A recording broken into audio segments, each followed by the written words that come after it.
Welcome into a Week 4 edition of Back Sports Page Sunday Morning Fantasy. I am your co-host, Ryan Stern, joined as always by Marthani Sanders. We're joined also by Nate Powley. We're all from backsportspage.com. And who do we work for? We work for the man, Randy Zelia, who is live with us today at MetLife Stadium, covering the Giants-Bears game. Good morning, Randy. How you doing? Good morning. I feel bad about having to duck out like literally about a minute or two into this, but I just want to come on and say hello and thank everybody for tuning in, listening, and for you guys to keep up a good job. Keep it up, guys. Yes, sir. Thanks, Randy. What are we looking at today? I know that there are a lot of there's one big injury on the Chicago side with David Montgomery being out. That's a big thing in the fantasy world this week. How are the Giants going to try and be able to capitalize on that? Well, it looks like right now, as far as an injury standpoint for the Giants, obviously the same usual people are out. Leonard Williams is out again for another week. Kadarius Toney's out this week, as well as Waddell Robinson is out again this week as well. Right now, we're just waiting for the final inactive, so I think it's just being sent out in about a minute or two. I'll be able to send it over to you guys. But, if you're a Giants fan, keep an eye. Obviously, the attention has been on Kenny Golladay. But I would also, if you want your sleeper pick for Daniel Jones's targets, obviously Richie James has been there. David Sills has been there. Keep an eye on those guys. I think those guys are going to be the ones who will be the beneficiary of the targets for Daniel.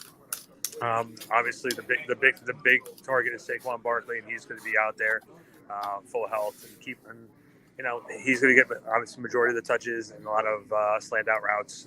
They're working some different things with him during practices this week as well. So, guys, it's going to be a very interesting game. I'll give you guys my prediction on the game as well. I know this is a fantasy show, but I'll give you guys my prediction for the game. I actually have 21-16 Chicago today. Ooh. Oh, look at this. So it's crazy to think right now that one of the Giants or Bears are going to be 3-1 after this game. Wow, that is quite the surprise to the that's season. A lot to think of right there when you say it's that. It's unbelievable, and so we want to thank Randy for hopping on, giving us 2 minutes while he's getting ready for the game over there at MetLife Stadium. Once again, I'm your co-host Ryan Stern, joined by Marthani Sanders, Nate Powley. We are from backsportspage.com. We are going to open up with some best bets, and we're going to get into our studs, and sleepers on the week. As always, if you're watching over on YouTube, if you're watching on Twitter or Facebook, send in your comments, tweet them to us. We will answer all lineup questions live on air. So as always, what we will be opening up with is our best bet segment. Last week was a little bit of a down week for us, Marthani. It wasn't a good week, but I happen to love some of the picks that we have made this week. Nate, you're the new guy to the show. Why don't you give us your first best bet of the week? Sure. So my first best bet of the week, this week we've got the Chargers traveling to NRG Stadium to take on the Houston Texans. Chargers are favored by 6 points, and I say stick with the favorite. I'm picking the Chargers there. Yeah, we got Justin Herbert get another week of getting healthier. There is no Keenan Allen again this week, so make sure if you had put him in your lineup hoping that he was going to make it back in. We had seen some progression throughout the week of practices, but we found out yesterday that he was going to be inactive for this game. But they are still loaded when it comes to targets. Last week was an anomaly. I think the injury was really bothering Justin Herbert. I think this week he gets it right. I happen to like the Chargers -6 as well. Marthani, what you got for your first one? My first best bet that I'm going with the Washington Commanders and the Dallas Cowboys. The Cowboys are favored by a field goal. Washington, the first 2 weeks looked pretty good offensively. The last 2 weeks, not so much. And now going against this Cowboys defense, who with Micah Parsons, I mean, is looking like just another stellar top defense right there that they have to face off again. And Cooper Rush is keeping the offense afloat while they're still waiting for Dak Prescott to come back, which I think there have been reports saying that he's been out there throwing the past couple of days here this past week. So he's inching closer and closer back. But I think I would go with Dallas taking that field goal, at least that field goal or more on the spread, just because I know that right now I think that they'll keep Washington in that bay, and Dallas will do just enough offensively, kind of what they've been doing here the past couple of weeks, just to keep that spread there available. Yeah, I was upset when you got that in first because the Cowboys -3 was my top one of the week as well. Yeah, we saw what and you mentioned Micah Parsons. How about what Demarcus Lawrence? He's back to his old self. He got Evan Neal, who was maybe the top offensive line prospect that the draft has had in the past couple of years. And he just made Evan Neal look absolutely silly last week. This is going to be a tough hold for the Washington offensive line, who has not been good so far this year. So, yeah, I think that's a solid one. My first one of the week is going to be Cleveland and Atlanta. I'm looking at both of you. We got one Browns fan, we got one Falcons fan. And if you're fans of both of these teams with their fantasy options, I think you're going to be in luck because I like the over 48 in this game. You got two defenses who just aren't playing very well right now. And the Browns are going to be without both Jadeveon Clowney and Myles Garrett. Myles Garrett had that car accident earlier in the week. Looks like it's going to cost him, they're saying, maybe 2 to 4 weeks with a shoulder injury. And the Falcons offense has been surprisingly adequate, I guess it's a good word. Yeah. We weren't expecting a whole lot from them, but Marcus Mariota has been a pleasant surprise in keeping the offense moving. They're not coming to a standstill like I had thought they were going to be. Drake London all of a sudden is now, I think, a must start in your fantasy lineups, the way that he's being utilized in that offense. And you have on the Brown side, they're pretty healthy. I mean, Jacoby Brissette looked better this past week against Pittsburgh. And that run game, that two-headed run game is just going to, I think, have a big day this week. David Njoku is right now looking like he can finish as a top 5 tight end. Both these offenses, I think, are going to be hitting on all cylinders today, so I like the over 48. I think that's one that I'd be shocked if they didn't hit the over on it for sure. Mm-hmm. All right, Nate, for your second best bet, what you got? All right, so I got another 1 o'clock game for my second best bet. I've got the Seahawks traveling to Detroit to take on the Lions, and I'm going to take the under 48.5 in that game. Yeah, so, I mean, it's fine because I know the one thing that Marthani and I have been hitting on for the majority of the week so far is that we usually tend to favor the over in Detroit games because they have an offense who can put up a bunch of points and a defense who can allow a bunch of points, but Detroit is going to be without their top 3 skill position players this week, with no Amon-Ra St. Brown, no DJ Chark, no DeAndre Swift. So it may be a tough go. I think there are options, and we'll talk about that later on, that can admirably fill in. But these are two teams that aren't very good, so it could be tough to get to that number. So, Marthani, what you got for number 2? My second best bet, I'm going in a later afternoon game with the Arizona Cardinals and the Carolina Panthers. It's pretty much a pick 'em. The spread is, I think, a point apart each, maybe 1.5. Maybe I think it's a pick 'em. Last I checked, I want to say Arizona was a underdog, but I think they switched it now to them being a favorite. I will let you know right now. It's pretty much even to where it's a pick 'em. I think right now, Carolina is a 1-point favorite. Okay, so yeah, they got Arizona listed as the underdog, probably because of the travel, the fact that it's in Carolina. But I still really just don't trust what the Carolina offense has going on. I don't know if you all seen it, but there's been numerous clips about what happened with DJ Moore talking about what Coach Matt Rule said about the quarterbacks and receivers getting on the same page, and it's just, I don't know, it's just not a good look. A lot of distractions, and I think Arizona will find a way to get it done, and not just say on that one, just go money line, and I just go to Carolina. Not Carolina, but Arizona to try to get that win there. So I just go money line safe bet since it's pretty much a pick 'em. Yeah, I mean, right now, we're going to talk a bunch about that those Carolina Panthers in the duds portion of the show. I know I've got 2 of them lined up.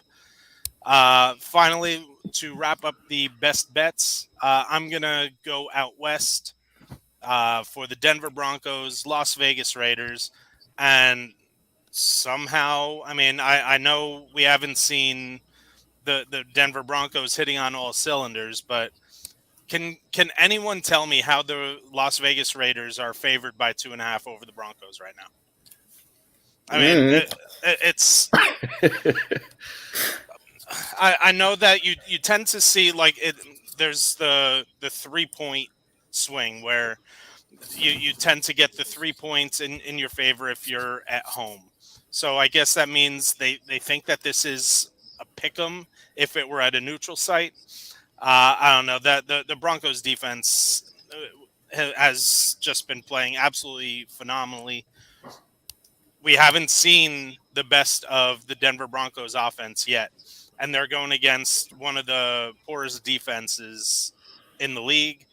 I don't necessarily think that it's a home and away thing for Denver. I think Denver gets right this week, and if I can get them plus points, I mean, I right now, if you want to even look into value, I love the Broncos on the money line, but if you want to give me 2.5 points as well, yeah, I'm going to take that. So that's going to wrap up best bets for this week. Once again, if you have any lineup questions, tweet them to us. I am at rstern33. Marthani is at IM_M_Sanders_. Nate is at P22 Nate. Yep, that's the one. And of course, just at Backsports page will get everything to us as well. All right, let's jump right now into our studs, duds, and sleepers for week 4. As always, we start off with our studs. We're going to start off with quarterbacks. Nate, who's your stud quarterback of the week? You mentioned off the top in the best bets section earlier how Detroit is known to give up a lot of points. And I feel like Gino Smith has the experience to handle that Detroit defense. So I'm going with Gino Smith of the Seahawks as my stud quarterback of the day. Yeah, and we're going to talk a little bit more about the Seattle offense a little bit later in the stud. So we'll get into a little bit more detail with that when that comes up. Marthani, stud quarterback of the week. Who you got? My stud quarterback for this week, as we mentioned before with that Broncos-Raiders matchup, I think Russell Wilson, this is the week that he finally get his. I know he hasn't scored 20 points all season just yet, but, I mean, the Raiders have given up 20 points to quarterbacks all year so far, too. The defense is just not where it needs to be, and I think this is finally the get-right game for Russell Wilson to finally, as they say, let him cook and get something going. So I think this is finally the week here where we see Russell Wilson finally contribute to the fantasy managers who will probably, starting to panic a little bit because the offense hasn't been looking the way it needs to be looking. But I think this is the week this week for Russell Wilson to get it going. Yeah, I'm right on board with you. And I know as the owner of Russell Wilson in a couple leagues, this is going to be the week. This is the week where if it doesn't happen this week, you can say sayonara. You move on from Russell Wilson and you look to go somewhere else, because if he doesn't get it done this week, there's something wrong. At this point, So I happen to think that this is the get right, as I said before, the get right week for Russell Wilson. My stud quarterback of the week is going to be Aaron Rodgers, and we haven't seen a whole lot from Rodgers yet this year. His receivers are starting to get healthy, and who cares about Sammy Watkins? No one. Lazard's getting healthy. Christian Watson's going to be back in the lineup this week, and maybe even the new number one target in Romeo Doubs over there. I think they're starting to get all healthy. Aaron Jones, still a weapon out of the backfield. The Patriots have been very stingy against the run this year. So I think that they're going to put it in the hands of Aaron Rodgers. And I know, I think Marthani, I think you have some input into this with your tight end for a little bit later on. So I think this is, again, one of those get right games for Aaron Rodgers.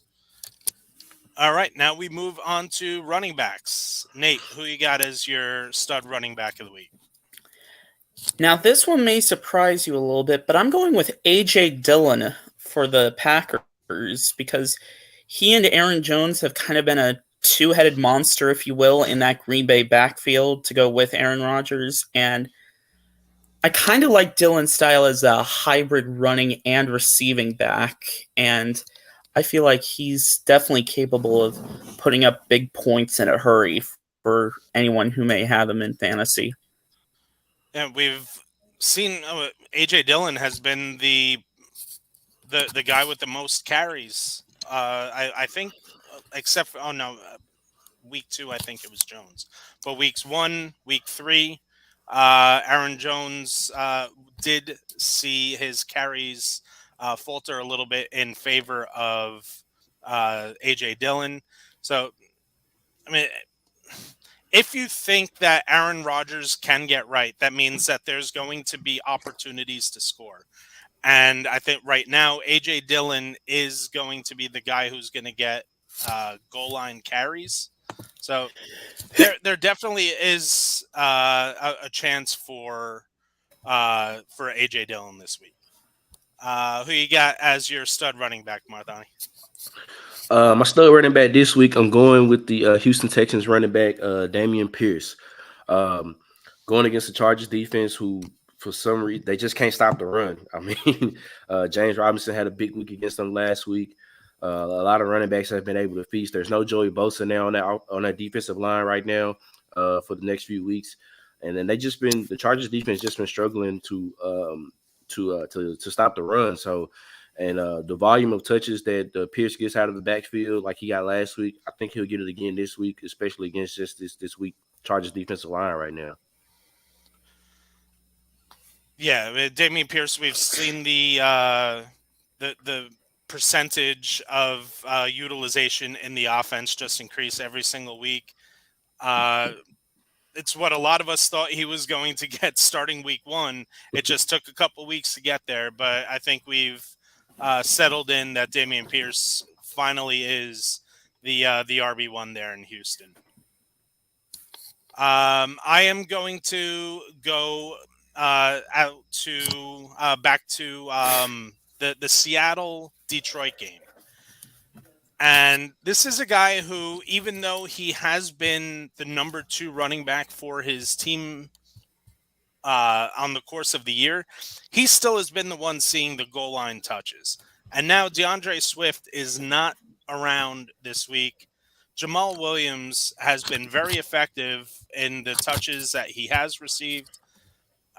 We have not seen good things from the Seattle defense. I think that even if he doesn't score, Jamal Williams has the opportunity to give you enough with the yardage that he's going to get this week. So I happen to really like Jamal Williams for the Detroit Lions this week, starting him in a lot of DFS. And now we move over to the wide receivers. Nate, who you got at wide receiver? I have Curtis Samuel as my stud wide receiver for the Commanders at Dallas today because, as we've seen in the past, Samuel can play an explosive role in wide receiver, but he can also be an H-back sort of receiver who you can give a couple of jet sweeps or carries to, and he's known for his explosive speed, and he's got some pretty good catch radius, which will help him turn in a big fantasy performance. I kind of see him a top 5 wide receiver, at least in today's game. Yeah, it's been interesting with the Cowboys defense, and obviously they have Trayvon Diggs, who was, and as a Giants fan, I was able to really look closely this past week, and he really is someone who he doesn't care if he gives up the big play because he's going to try. He knows he's going to make that big play of his own at some point or another. He also has trust in his safeties that if he's going to make that big play, that they've got his back over the top. He's going to be all over Terry McLaurin this week. Right. So Curtis Samuel, and we saw last week with the Giants, throughout the from everything but that last play of the game, Trayvon Diggs was matched up with Sterling Shepard. So he's going to stick with that number 1 wide receiver. And to me, that's going to be Terry McLaurin this week. So I think if you see Carson Wentz look anywhere this week, it's going to be to his secondary options, whether it be Samuel or Jahan Dotson. Stud wide receiver for Marthani. I'm going with Amari Cooper. One, I want to apologize to Amari Cooper because the last couple of weeks, we've been dogging him. We have been dogging him on the show. I've been kind of putting him down just because I didn't think that he would maybe really find a connection like that with Jacoby Brissette, just because of the style of play that the quarterback play that Jacoby plays. But I mean, the last couple of weeks he has been on a tear. Yep. And I mean, now going against this Falcons defense, who is still a work in progress. They've already given up, I think, 6 touchdowns to receivers so far this season, which I think is tied for the most in the league already. So he has to match up probably against AJ Terrell, but he's been giving up a lot of big plays down the field too. So I think it continues again this week, and that Amari Cooper comes back and have another great week here against Atlanta. Yeah, and as I had said earlier, I like the points in this game. I think that there's going to be a lot of points scored. And we've been very harsh on this show to Amari Cooper, but I think that was more of us being harsh in regards to Jacoby Brissett. Yeah. I didn't think that Jacoby Brissett was going to be able to get enough action to one receiver to give wide receiver 1 production. So that's sort of where I was going. But obviously, they have something good going there in Cleveland with Brissett and Amari Cooper. It's working, and I don't think it stops yet this week. I'm going to go back to the Detroit-Seattle game, and I'm going to go to the other side of the ball now. I'm going to go to the Seattle side of the ball, and DK Metcalf is going to be my stud wide receiver of the week. Again, DK Metcalf has been another guy that we have sort of faded so far at the beginning part of this season. But this is a Detroit defense that gives up a lot of points in the air. Jeff Okudah has been good, but he just does not have the size to compete with DK Metcalf. And Metcalf has been very efficient with the targets he's received. He's caught at least 70% of his targets all 3 games so far this year. I don't think that stops, and I think he gets into the end zone at least once today. Give me DK Metcalf. And to wrap up our studs of the week, we move over to the tight ends. Nate, who you got? Now, I know I'm a Browns fan, so I'm probably going to catch a little bit of flack for this, but my stud tight end pick of the day is going to be Pat Freiermuth of the Steelers as Pittsburgh takes on the Jets. Yeah, Pat Freiermuth, obviously you got the big rivalry there with the Browns and Steelers. So, but it is a juicy matchup for Freiermuth going up against that Jets defense. Marthani, who you got as your stud tight end of the week? My stud tight end of the week, once again, I'm going back to the Cleveland-Atlanta matchup, and I'm going with David Njoku. Yeah. I want to apologize to him, too, because I know there's a couple of times I've also kind of said the same thing to where I'm like, I'm going to fade away from him. But he's had a pretty good he had a pretty good game last week against Pittsburgh. And then the defense, once again, for Atlanta is giving up at least 12 points to the tight ends here all season. So the tight end matchup is pretty good right here for David Njoku. I think he gets a good game as well, too. So I think Cooper and Njoku both kind of feast off this week against a porous Atlanta defense. So I'm going to wrap up the stud tight ends of the week. And if I were to tell you if I were to ask you who the number 4 tight end on the season is, how many guesses would it take you to get to the name Tyler Conklin? At least maybe 12. I might have made 10 or 12. Tyler Conklin is the number 4 tight end so far on the year. And for those of you who don't know the name, because not a lot of people do, Tyler Conklin is the tight end for the New York Jets. Now there is the change of guard at the quarterback position this week. Zach Wilson is healthy, or as healthy as we're led to believe. Right. And he's going to take over the reins from Joe Flacco. And it's going to be interesting to see, are they going to stick with the just gunslinging mentality that they have had so far? The Jets have have attempted the most passes in the NFL through the first 3 weeks of the season. Twice already, Joe Flacco eclipsed the 50 pass attempt mark. So it's going to be, and again, this Jets defense has not been good, which means they're going to give up points. The offense is going to have to try and keep up somehow.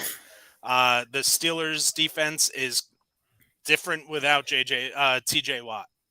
There just is no holding back about that.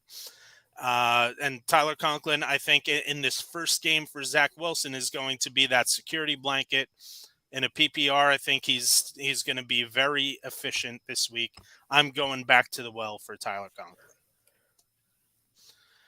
And now we move over to our duds of the week. And starting off at the quarterback position. Nate, who you got? Well, I'm going back to the Browns-Falcons game, and sorry, Marthany, but I got to go with Marcus Mariota as my dud quarterback. Though the I'd like to hear your reasoning behind this. Even though the Browns will be without Jadeveon Clowney and Myles Garrett, I feel like that it's kind of a mixed bag with Mariota because he really can be inconsistent at times, and I just feel like with Joe Woods, he he'll try to throw in a lot of exotic blitz packages, try to really get that pressure flowing early for Cleveland, and I don't think Mariota's just going to have a good game today. Very interesting, because I actually, Cordarrelle Patterson is going to play. He was questionable throughout the majority of the week. So I actually think that Tyler Algier is a sneaky play. I think he's right now. Tyler Algier is a must stash on the bench, but he may even be a sneaky play this week. But this is a game that I'm not expecting the Falcons to run the ball heavily. I think they're going to put the ball in the hands of Mariota. So how he handles the efficiency is going to be seen, but it's definitely an interesting call. Dud quarterback of the week for Marthani. Who you got? For my dud, I'm going with Carson Wentz for Washington. Just like I said, the offensive line going up against this Dallas Cowboys defense. After getting did he get sacked with like 8-9 times last week against Philadelphia? A lot of times he was basically on the ground. If he doesn't get that ball out quick to, as we mentioned before, like the Jahan Dotsons, the Curtis Samuels, if he has to hold that ball for a long time, it might be some trouble for him. And I mean, even trying to get the ball to maybe to an Antonio Gibson or anything like that still may be tough. I just going against that Dallas defense is just not a good matchup for Carson Wentz right now, because sometimes he does like to play that hero ball. Wants to look for the big shot to make the big play instead of taking that 5-yard check down. And you can't really do that against that Dallas defense. No. You really just have to take what they give you and get that ball out quick. If you don't get it out quick, then it's going to be trouble. So that's why I think that Wentz may struggle a little bit today against the Cowboys. Yeah, I'm right there with you, and I'm going to go with someone. And I know that this is going to be an interesting back and forth between me and Nate, because Nate's going to talk about him a little bit later on. But my dud quarterback of the week is Trevor Lawrence. Now, Trevor Lawrence has looked great over the past couple weeks. He's looking like the quarterback that we expected him to look like even last year as a rookie. But of course, there was the whole cluster, with Urban Meyer down there in Jacksonville. He finally gets a head coach that knows what he's doing in the National Football League with Doug Peterson. But this is a Philadelphia Eagle defense that is just absolutely terrifying to play your fantasy players against right now. They just are not allowing points to any position on the field. Zay Jones is inactive today for the Jacksonville Jaguars, and that's a huge reason why I think that Trevor Lawrence could be in the dud position, because Zay Jones has actually led the Jaguars in targets 2 out of the first 3 games of the year. He's been a reliable target for Trevor Lawrence. Now, I know that they still have Christian Kirk, and Kirk has been great. Marvin Jones is still there as all reliable, but this is going to be a tough matchup for them. So I'm going to be fading Trevor Lawrence this week. Dud running back. Who you got, Nate? I got Devin Singletary at Baltimore as my dud running back. I mean, he's been splitting carries with Zach Moss in Buffalo, and I think this is a kind of week where, even though the Baltimore defense is still a little banged up, they know how to contain the rush. And if you remember last year, Singletary didn't really see a whole lot of action until much later in the season. So I feel like that could also play a bit of an influence.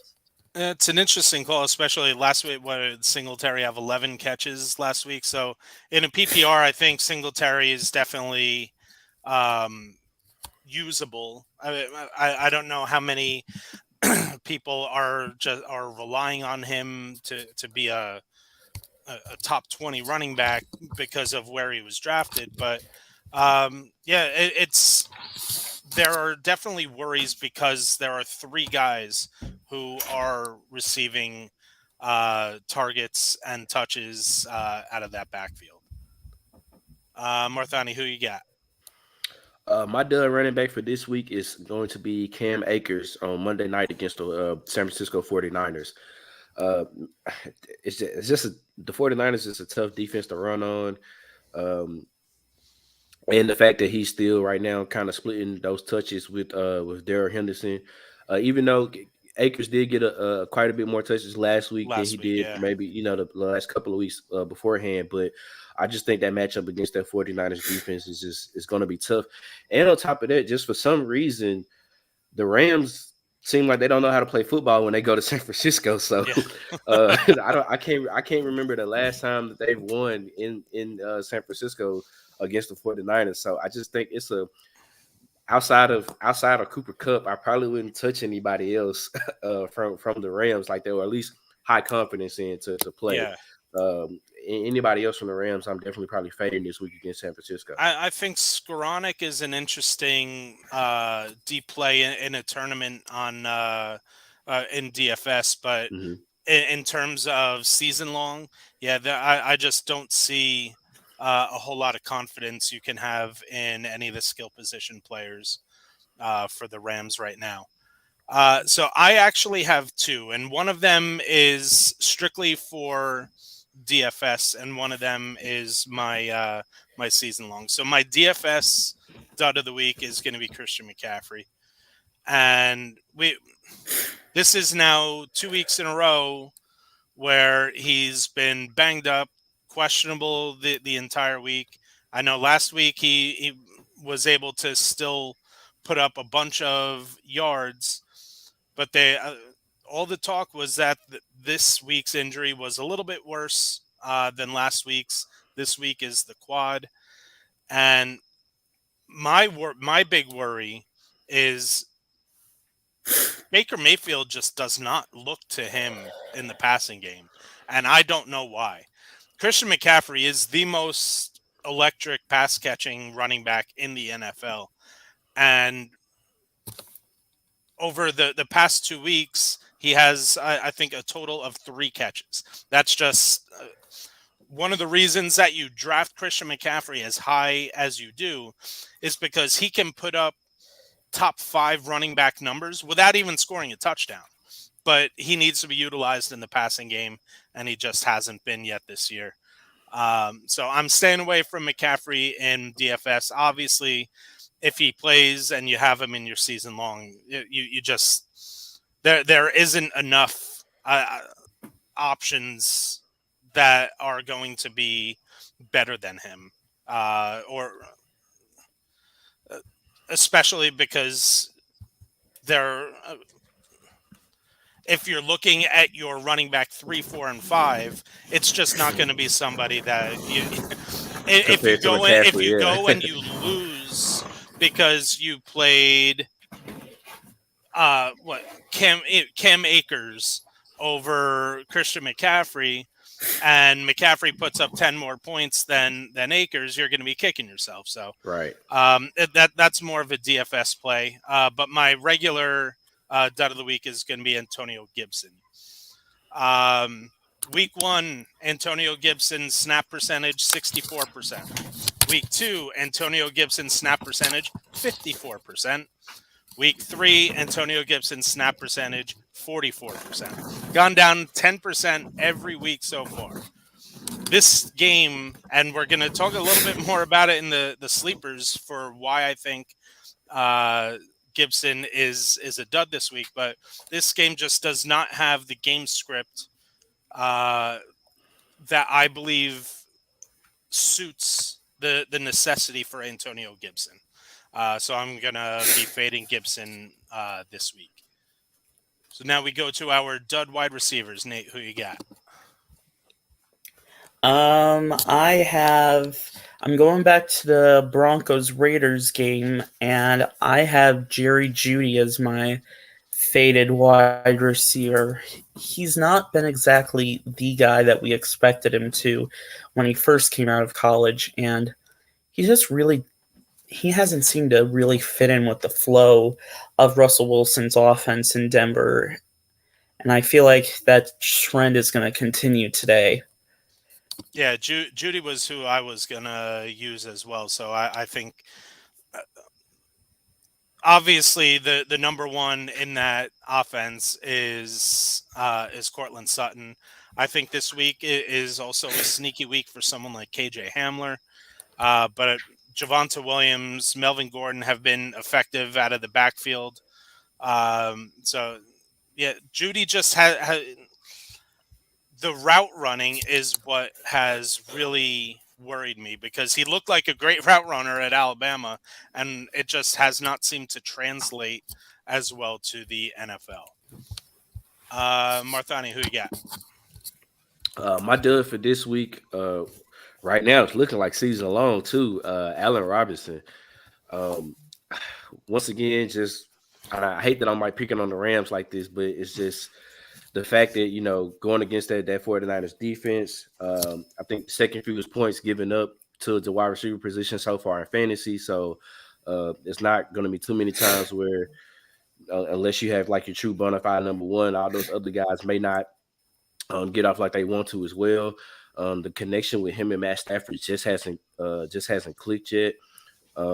Still not clicking. I know everybody's kind of figuring out after week one they'll probably get together. Well, still hasn't really happened, which kind of, it sucks for Allen Robinson because you've seen him, get tons of fantasy points with quarterbacks like, Mr. Trubisky and Blake Bortles. So you would think, man, he got Matthew Stafford. You would think, okay, this is his time to where he can finally, fit in and help out with that offense. And it just hasn't happened so far. So at this point, you just got to keep probably fading Allen Robinson until he shows you something.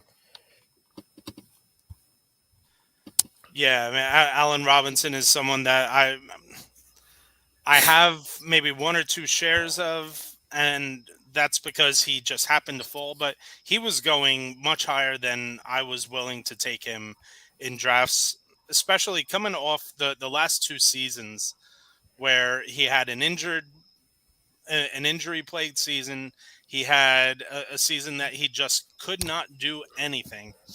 And then he was going off in the fourth round just because of the transition to the Rams. So, he's just someone that, again, if you were to ask me, I'd play Ben Skoranek over Allen Robinson right now. He's looking better than Allen Robinson right now for sure. Yep. So my dud wide receiver of the week is, and I know this is someone that you touched on earlier, is going to be DJ Moore. The Carolina Panthers, 7 for 81. That's not a bad game, right? Unfortunately for DJ Moore, that's 3 games. Whew. That's what DJ Moore has on the year. 7 catches, 81 yards. It just has not been the Baker to DJ Moore party yet. I'm not dropping him because DJ Moore is just too talented, and I think eventually they can work it out. Even I also wouldn't rule out Sam Darnold coming off of IR and coming back and taking over the starting role. And we know that last year there was a pretty decent connection with Sam Darnold and DJ Moore. So DJ Moore is someone I'm hanging on to, but there's no way I can think of playing him this week, even in what should be a juicy matchup against the Arizona Cardinals. All right, now the most fun portion of the week is trying to figure out a dud tight end. Nate, who you got as your dud tight end for the week? I have Zach Ertz, the Cardinals at Carolina. Reason why is because it seems like Marquise Hollywood Brown is going to be probable to play despite a foot injury, and so I feel like Kyler Murray will be looking Marquise Brown's way a lot as the number one wide receiver, and that unfortunately will cut down on a big share of targets for Zach Ertz, and so this is one where you kind of fade or possibly bench him. And not only with Hollywood Brown playing, but Greg Dortch is going to play, and Dortch has been just a savior for, I know, a bunch of my teams. I was on him throughout towards the end of preseason. He just looked good. And Rondell Moore. Looks like Rondell Moore is also going to be playing this week. So Kyler Murray is going to have a more full assortment of targets. And we've also got Hopkins coming back in 2-3 weeks about now. 2 more weeks. Yeah, about 2 more weeks. He's coming. Yeah. So Ertz is definitely. I think he's going to be safe. I just don't see any upside this week with Zach Ertz. Who you got, Marthani? My dub for this week is going to be Buffalo's Dawson Knox.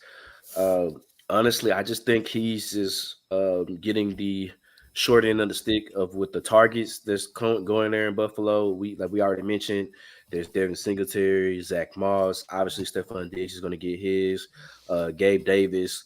So it's hard to really get Knox involved with so many other targets that you have there, which it sucks because I mean he's honestly a pretty decent tight end that you would like to have, but it just seems like the targets is just not coming enough there to get Knox involved. So until maybe they find a way to get those targets to him, you just have to stay away from Dawson Knox just because of the levels of where everyone else is ranking as far as like getting targets and their shares of targets. So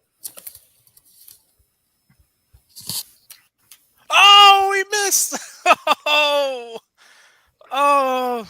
London games. Will Lutz just hit the crossbar from 61 away to try and tie it with no time left. Ouch. Hit the London crossbar. games, man. Yeah. Oh my goodness. Well, hey, anytime the Saints lose is a good week for me, baby. So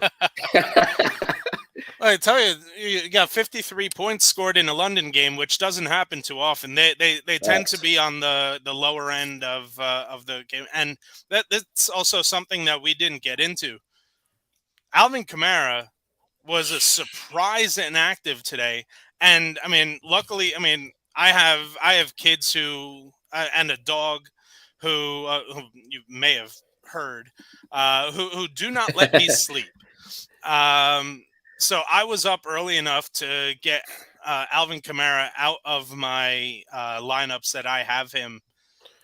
But I feel bad for those people out on the West Coast. Game starts at 6:30 in the morning for them. How many are going to be up and looking at their fantasy teams early enough to get Alvin Kamara, who, again, there was no insight as to this being an option for him to miss this game this week. I guarantee you Alvin Kamara was played in a lot of leagues this year. This week. Oh, definitely. I'm pretty sure. I know a lot of people are probably sick to thinking like, why is he not playing? But yeah. All right. To wrap up the duds, I will give my dud tight end, and it's going to be Dallas Goedert. And Dallas Goedert has been pretty good this year, but the Jaguars are actually top 5 in the NFL right now in terms of giving up points to the tight end. We've seen now over the past couple of weeks the utilization of Devonta Smith just skyrocket. I think that continues to trend. And then you have the fact that the Philadelphia Eagles want to run the ball. And you get Jalen Hurts, you got Miles Sanders, who's been a pleasant surprise for Eagles fans, not for me. But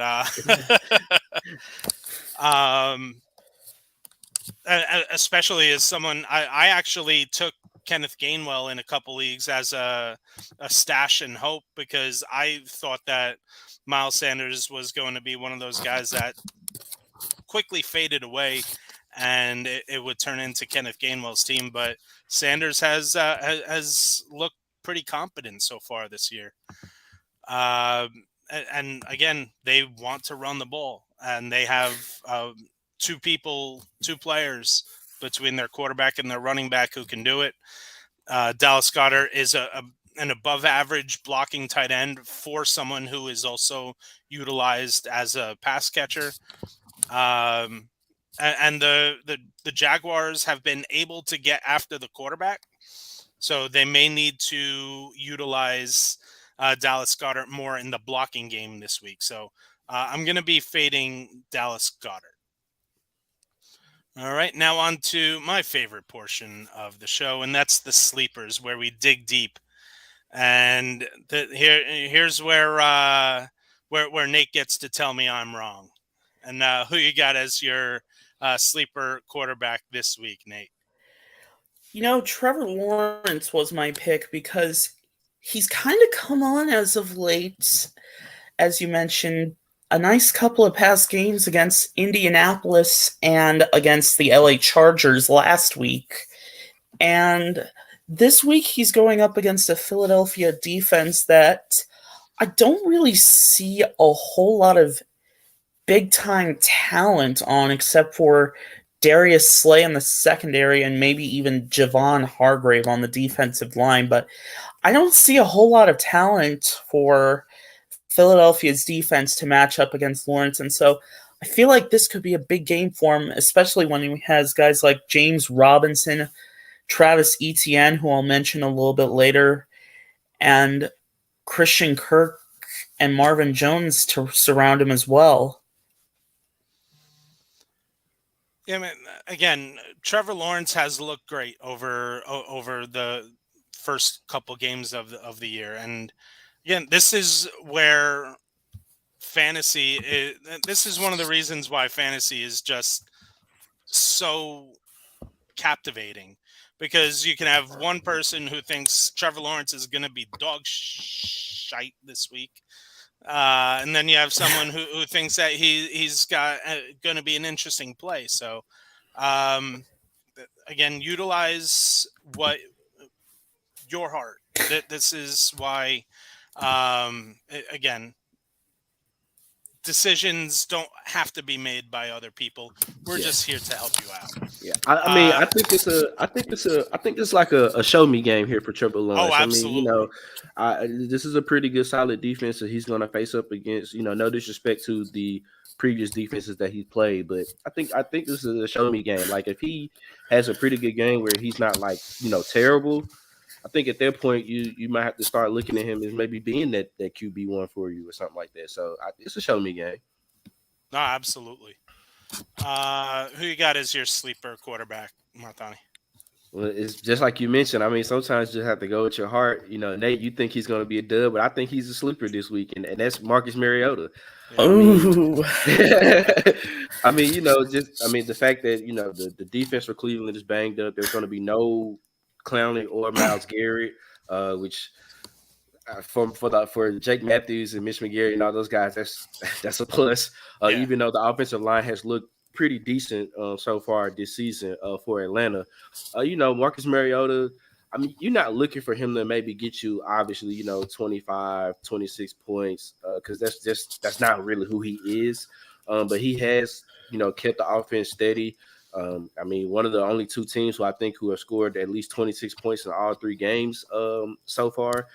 So outside of a couple of turnovers that he has had that might have, cost him there, I think he's been pretty steady here for the offense. Obviously, he has a rapport growing right now with Drake London. He's looking pretty good. There's Cordero Patterson. I mean, and finally we had a Kyle Pitts showing last week a little bit. So maybe this will be something here to come. Like especially if there's a super flex, you got two quarterbacks. Why not throw him in there as your QB2 as a sleeper this week? Yeah, he's definitely a viable QB2 and a very interesting DFS play this week. I am going to go as with my sleeper, and I'm going to go the opposite side of the field. And I'm going to go with Jacoby Brissette. Again, this is a QB2 or DFS play at best because he's going to be cheap. But I think there's going to be a lot of points scored in this game. And when there are a lot of points scored, a lot of the reason is because quarterbacks are putting up big-time numbers.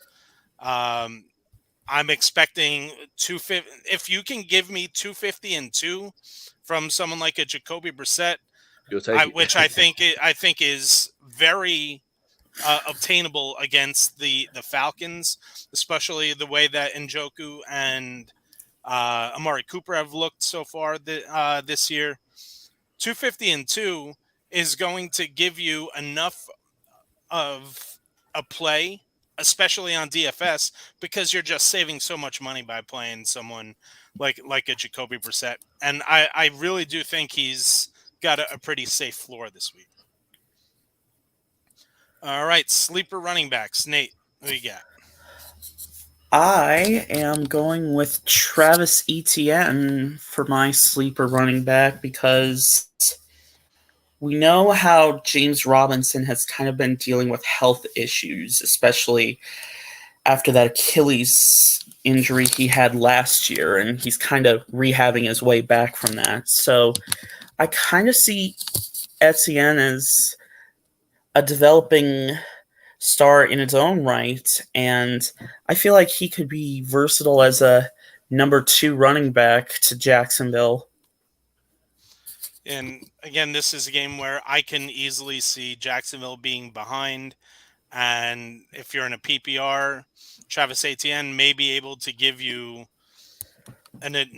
aside from what he gives you on the ground, he can give you 5 for 50 through the air as well. So Etienne is someone who I think a lot of people were expecting more from, but I think the shock of the season so far has been the ability for James Robinson to come back from the Achilles injury and play the way that he has. But I do think that talent will eventually win out, and Travis Etienne is the talent there. Marthani, who you got? My sleeper this week, I'm going with Rashad Penny for the Seattle Seahawks. I mean, it's interesting there just because if you put up a picture and a definition of running back by committee, it's the Seattle Seahawks. Because, I mean, they pretty much play everybody. They all played last week against Atlanta. But Rashad Penny is the main guy so far. Travis Homer also went on IR this week. So okay, so yeah. So, I mean, but, Penny is the main guy.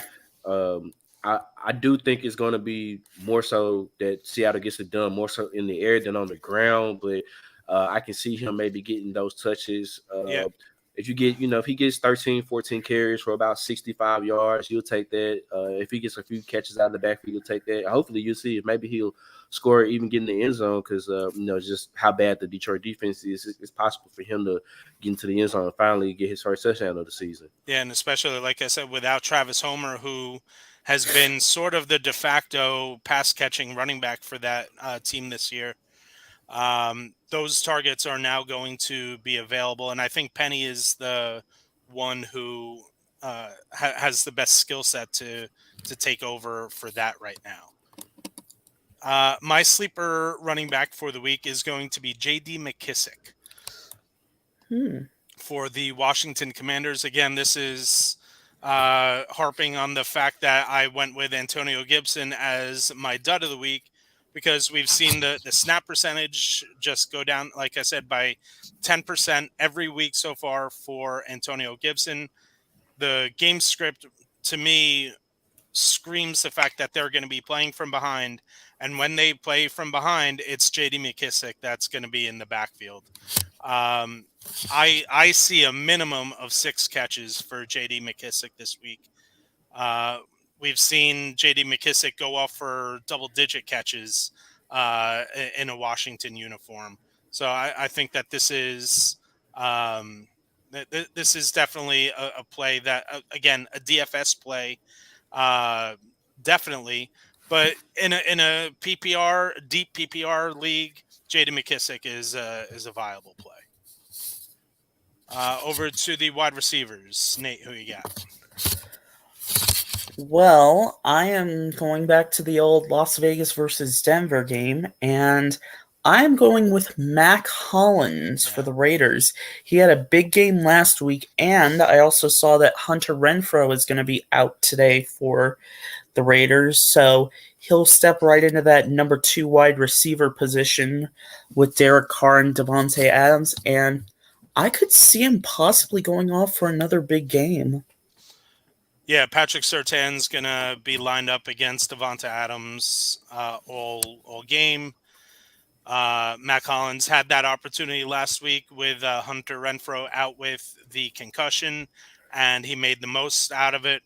Mac Hollins is definitely someone who is going to be a viable play in all formats, whether it be DFS or season long this week. Marthani, who you got? My sleeper wide receiver this week, I'm going with, as Randy mentioned him earlier, and that's Richie James. Yeah. Fellow MTSU Blue Raider, by the way. There you go. Yes, sir. But obviously, I mean, he's one of the only healthy wide receivers that's kind of there right now. I mean, there's Galladay, but that's it's amazing that you have someone who's making $84 million. And when Sterling Shepard goes down, it's, okay, Richie James is going to step up. David Sills is going to step up. Are we going to see Darius Slayton come off of the practice squad and make it into the lineup? What about Kenny freaking Galladay? My goodness! It's wild. That is wild that we have a man getting that kind of money, and we can't even mention him as being the first guy. I mean, this is up there with Albert Hainsworth as the worst free agent signings in the history of football in terms of how much money you're doling out compared to what you're getting in return. Oh my God, it frustrates me so freaking bad. Yeah, I know that's another story for another day, sure. But I mean, yeah, Richie James, obviously, which he had a great showing last Monday against Dallas. He's been great all year, all season. Yeah, I mean, return guy as well. So yep. He can help you in many ways since there's going to be no Tony, no Robinson as we know for now. Like I said, he's just one of the healthier bodies that they have out there. So I think for sure you can see Richie James as a sleeper this week. I mean, Richie James, what he's been able to do on the year so far, I mean, especially because as someone who is as close to this team as I have, I've been at practice a couple times. This is a guy who has been running sometimes with the 2s, sometimes with the 3s. And yet he's just come out and been, I mean, he has 4 targets, 4 receptions, 5 receptions, 5 receptions. So, I mean, in a PPR, this guy right now has been as safe as it comes. So if you're dealing with injuries, if you're dealing with having like poor play, like if you drafted Allen Robinson, I'm playing Richie James over Allen Robinson. Right. I mean, and so Richie James right now is going to, and the utilization just it can only go up.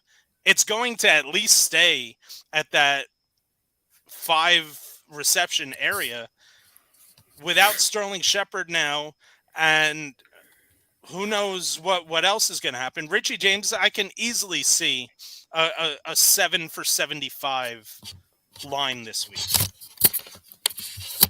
And I'm going to round out the wide receivers with Josh Reynolds for the Detroit Lions. Again, this is a game that the Lions are going to be without their top 3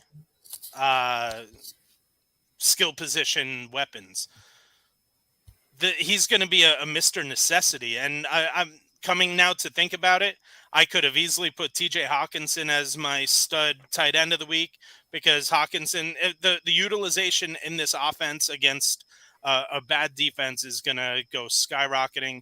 But Josh Reynolds, especially in DFS where he's just going to be so cheap, And he's going to be the number one receiver for the Lions this week.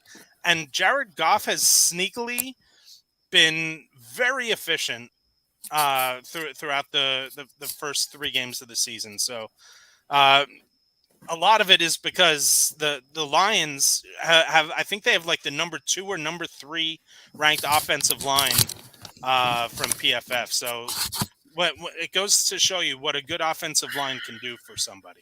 Right. And we will wrap up the show with our sleeper tight ends of the week. Nate, who you got? My sleeper tight end pick for today is Austin Hooper against Indianapolis for the Tennessee Titans.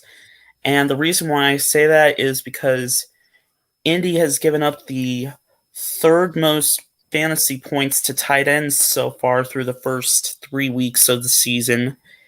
And even though Hooper doesn't see a whole lot of offensive touches, he's been known to be a solid tight end throughout his career. And so I feel like he could be poised for at least a 7 or an 8 point performance today. Yeah, it's been a real rough year so far for Austin Hooper. He's someone who I actually had a lot of hope going into the season for, because there just wasn't any trustworthy candidates early on in the season. I mean, Robert Woods was the de facto number 1, and I guess we still don't know who the number 1. It's going to be Treylon Burks. He just hasn't taken that big step yet. They have Kyle Phillips, who has been involved. Ryan Tannehill needs to start looking Austin Hooper's way, because this is an offense that needs to be more efficient. And you can't just rely on Derrick Henry to be the be-all, end-all of that offense. Yeah, I thought Hooper would be a little bit more involved so far in going into the season too, just because of how solid he has been throughout his career, to where he could, lean on him until we see Treylon Burks come into his own here later on in the season. I thought Ryan Tannehill would kind of look more towards Austin Hooper here early in the season. Yep. All right, who you got as your sleeper tight end, Marthani? I am going with Robert Tonyan for the Green Bay Packers going up against the Patriots. Surprisingly, usually New England does pretty good against the tight ends, but so far this season, not so much. Albeit they did have to go against Mark Andrews. See, that's a whole nother different, stratosphere of the tight ends right there. But Tonyan coming back. We mentioned earlier with Aaron Rodgers, all the receivers are getting back, getting healthy. And I just think, this may not be a game for the running backs necessarily too much. I think they still get theirs, but it's not as much as they would normally would, because the Patriots are pretty kind of solid against the run at least. But I do see like the receivers kind of getting more involved in this game against New England. So I wouldn't be surprised if Tonyan kind of had maybe a 4 for 44 type of game or something like that. Maybe get a red zone touchdown or anything to where, he can kind of get those sneaky points, because, before his ACL injury he was a big target that Aaron Rodgers used to look to. He was incredibly efficient his first year as a starting tight end for Aaron Rodgers. And it came out of nowhere, because Aaron Rodgers isn't necessarily the best friend for tight end owners. He's always had the tight ends who you think could be really great, but they just haven't been able to do a whole lot. But again, I think he's a safe play right now. Yeah, Robert Tonyan's not going to goose you right now. And I will wrap up the show with my sleeper tight end, and I'm going to go back to my New York Giants, and it's going to be Daniel Bellinger. It's fine, because we normally don't see rookie tight ends, especially rookie tight ends drafted in the 4th round, have the utilization in an offense the way that Bellinger has had so far.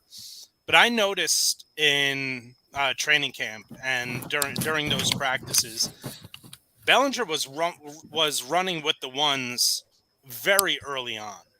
And Daniel Jones, over the course of his career, and I know that through the majority of it was with Evan Ingram, but Evan Ingram averaged almost 6.5 targets a game from Daniel Jones. So the tight end is a spot that Jones is going to look for. And again, this is someone who I don't think is going to give a whole lot of upside. But if you're dealing with somebody who, like, if you were the Cole Kmet drafter, you cannot play Cole Kmet because of was it 24 completions the Bears have on the year so far? Yeah. 24 completions, I think. Hadn't even hit 300 yards yet. Yeah. so the Bears offense is just, and Cole Kmet was someone I know I loved going into draft season. So if you were the Cole Kmet drafter, why not?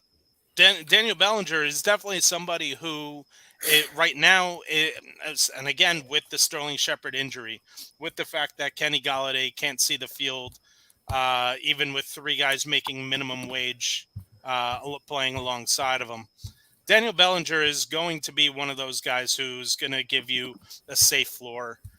He's not going to goose you. He's going to give you 4 for 35 at minimum. So in a PPR, why not? And in DFS, he's going to save you. If he gets into the end zone, it's going to be just a tremendous play. But that is going to wrap it up for us this week. Nate, want to thank you for joining us. Want to make sure that everyone is checking out backsportspage.com. We've got so much great content going up there on a daily basis. These guys are just the best staff that we've had with the site. And believe me, I've been around since the beginning, since for 12, 13 years now. I just love the ambitiousness that we have on this staff. So make sure you're following at Backsports Page on all social media. Guys, want to thank you for joining this week, and good luck in your fantasy lineups. Yes, sir. Y'all do the same. Thank you, Ryan. All right, everybody, have a great week, and make sure you are clicking the subscribe button on the Backsports Page YouTube channel. You will get notified when we go live every week with a new episode of BSP Sunday Morning Fantasy. Thanks for tuning in, and we will see you next week.